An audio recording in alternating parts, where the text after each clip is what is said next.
मुंबई का डोंगरी इलाका, ये इलाका आम तौर पर जराइम पेशावर अफराद और जराइम सरगर्मियों की वजह से पहचाना जाता है और बदनाम है।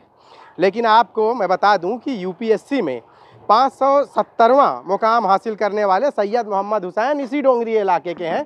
और दूसरी अहम बात, वो कोई टावर या कोई बड़े फ्लैट में रहने वाले नहीं है, बल्कि मुंबई का जो कॉन्सेप्ट है खोली और झोपड़पट्टी का, वो इन झोपड़ों में रहकर अपनी तैयारी किए और आज जो है इस यूपीएससी का जो इम्तिहान है इसमें 5वीं बार उन्होंने कोशिश की और उस इम्तिहान को क्रैक कर लिया। इस इम्तिहान के क्रैक करने के बाद पूरे इलाके में इनको लेकर अब लोग सोच रहे हैं कि आखिर क्यों नहीं हो सकता, अगर लोग कोशिश करें और तैयारी करें तो यूपीएससी का जो इम्तिहान है वो किसी के लिए कोई बड़ी बात नहीं है।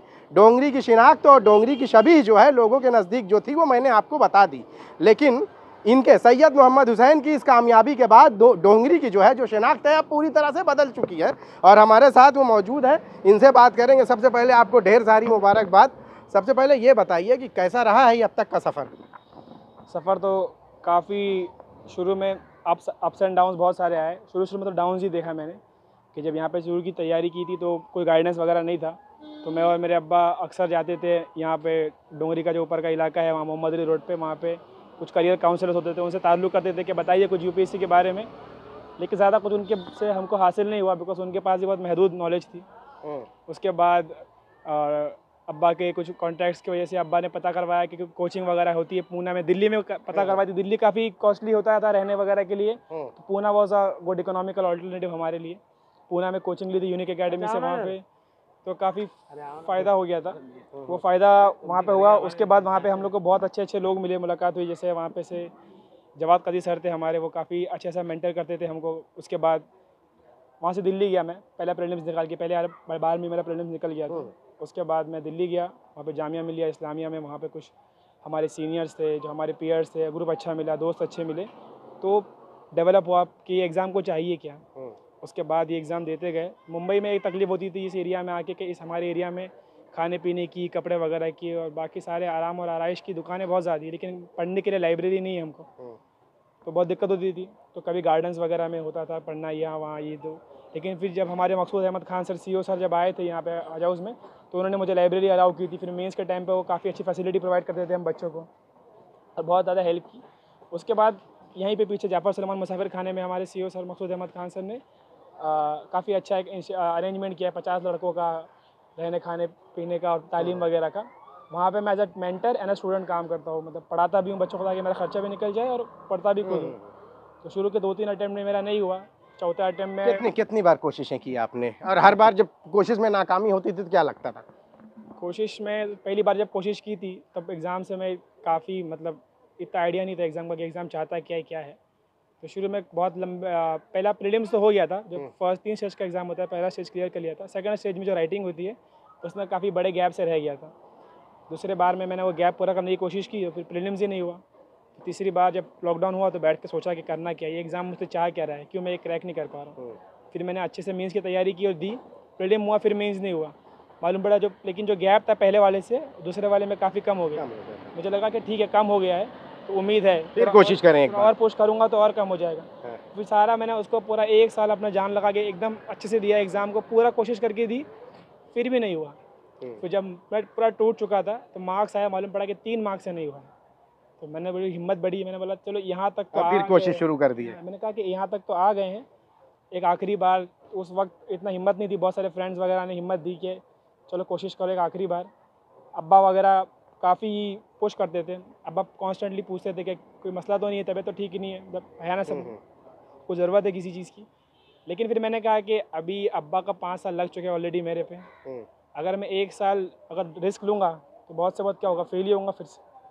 तो वैसे भी हो ही रहा हूँ, रिस्क ले लेते हैं, क्या पता पास हो जाऊँ। मेरे अगर और एफर्ट से अब्बा की 5 साल की जो पीछे की मेहनत है और जितने भी हमको अब्बा ने अब तक पाला है 27 साल तक, तो वो पूरी मेहनत अब्बा की पुश मिल जाएगी, क्या पता पास हो जाऊँ। तो जितना भी था जो कुछ भी था इस एग्ज़ाम में लगा के ट्राई किया और रिज़ल्ट पॉजिटिव आ गया। इतना मैं एक्सपेक्ट नहीं कर रहा था, बिकॉज इतना फेलियर्स होने के बाद अभी 5वीं बार जो खुशखबरी मिली है, इससे पहले 4 बार बैड न्यूज़ भी मिली थी। एक अहम सवाल है कि डोंगरी जो इलाका है और ये इलाके की जो शिनाख्त है एक तरह से जो है कई देखिए यहाँ पे किताबें लिखी गई हैं, डोंगरी तो दुबई, और डोंगरी की जो एक शिनाख्त है कि डोंगरी में जराइम पेशावर अफराद रहते हैं, डोंगरी में ये, डोंगरी में वो। अब आप क्या कहना चाहेंगे? है ये सब है, लेकिन बदल सकते हैं हम। ये पहले से हमेशा कोई जगह जब आबाद होती है कोई बस्ती, तो पहले से वैसे लोग नहीं आए थे। अगर एक ज़माने में ऐसा था तो हम चेंज कर सकते हैं। हमारी जनरेशन को तालीम देके, है ना, हमारे नाकों पे जो बैठे नुक्कड़ के वहाँ पे लाइब्रेरी बना के, पढ़ने की जगह हमारे बच्चों को तालीम में फोकस करा के, हमारे बच्चों को पढ़ा के हम वो एक माहौल कायम कर सकते थे जो अच्छे माहौल में सोसाइटी में होता है कि भाई पढ़ाई करो और यहाँ से एक्सेल करके निकलो। आखिरी सवाल है मेरा, क्या ये तैयारी में या पढ़ाई में गुर्बत का कहीं दखल है कि अगर आदमी गरीब है तो वो पढ़ नहीं सकता? जैसे बहुत सारे लोग गुर्बत का रोना रोते हैं, तो क्या इस चीज़ का कहीं दखल है? क्या कहना चाहेंगे आप? अगर आपके पास रिसोर्सेज कम है, पैसा वगैरह कम है, तो कहीं ना कहीं वो आपकी प्रिपरेशन को हैम्पर करता है। आप जो कोचिंग लेना चाह रहे हो, आप जो किताबें खरीदना चाह रहे हो, आप कहीं जहाँ पे एक अच्छे माहौल में पढ़ने जा रहे हो, उस चीज़ के लिए पैसे लगते हैं। तो हाँ, जो लोग करते हैं कि कहते हैं कि पैसे नहीं होने की वजह से दिक्कतें होती है, तो मैं उनको कहूँगा कि हाँ, सच में दिक्कत होती है, लेकिन अगर उसमें थोड़ा सा सब्र कर लेंगे। शुरू में हम लोग को भी हुआ था कि यूनिक में इन्वेस्ट अच्छा खासा पैसा देने के बाद मतलब फ़ीस थी काफ़ी हैवी थी हमारे मतलब सेविंग्स के हिसाब से, तो लेकिन दिया था जो भी करके अब्बा ने। लेकिन प्रीलिम हो गया तो वो लगा कि हाँ पहले पैसा वसूल हो गया। उसके बाद गवर्नमेंट की स्कॉलरशिप भी मिलती थी। तो जैसे जैसे मैं पढ़ते गया तो सहूलतें मतलब रास्ते हमवार होते खुलते गए। लोग मेरा मेरिट देख के एकेडमीज़ में एडमिशन हो गया मेरा मेरिट बेसिस पे। अगर मेरिट बेसिस पे आप कहीं पे एकेडमी में एडमिशन लेते हो तो आपकी फ़ीस काफ़ी कम होती है, मतलब एकदम नॉमिनल चार्जेस पे, मुंबई से भी कम खर्चे में हो जाती है आपकी जगहों पे। तो रास्ते खुलते हैं। अगर गुर्बत है और अगर सच में करना है, थोड़ा सब्र कर लो और पढ़ते रहो, रास्ते खुलेंगे आगे। और बहुत आराइश है, बहुत लोग एफर्ट ले रहे हैं, बस हमको लगे रहना है। ये इनके वालिद हैं, इनसे बात करेंगे। कैसा रहा आपके साहबजादे ने जो है यूपीएससी क्रैक कर ली, कैसा लग रहा है आपको? बहुत खुशी की बात है, अल्लाह का एहसान है। अल्लाह का बहुत शुक्रगुजार हूँ कि मेरे परवरदिगार ने पास किया। और मेरी दिली ख्वाहिश है कि हर जो बच्चा अभी एग्ज़ाम दे रहा है, अल्लाह उसको भी कामयाब करे। हर बच्चों के साथ अच्छा मतलब क्लियर हुए बच्चा, हर बच्चा, मेरी यही दुआ है हर बच्चों से। तो बहुत बहुत शुक्रिया हमसे बात करने के लिए। तो अब एक आखिरी चीज़ रह गई है, जो घर बहुत अहम होता है। घर देख लीजिए, और अगर जिन लोगों को ये नहीं मालूम कि मुंबई में झोपड़े और खोलियाँ कैसी होती हैं, तो ये आप बाहर से देखकर अंदाज़ा लगा लीजिए कि ये इस तरह से छोटे छोटे घर होते हैं और इसमें एक बड़ी फैमिली रहती है। ना यहाँ पानी का कोई पानी मैसर है, ना ही दूसरी जो ज़िंदगी के लवाजमात जो ज़रूरियातें हैं वो मैसर है। लेकिन उसके बाद भी लोग जो है ज़िंदगी जीते हैं, और इन्हीं के बीच में से ऐसे लोग जो है कुछ कर जाते हैं जो एक मिसाल बन जाते हैं, और उन्हीं में से ये एक हैं। मुंबई से ईटीवी भारत के लिए शाहिद अंसारी।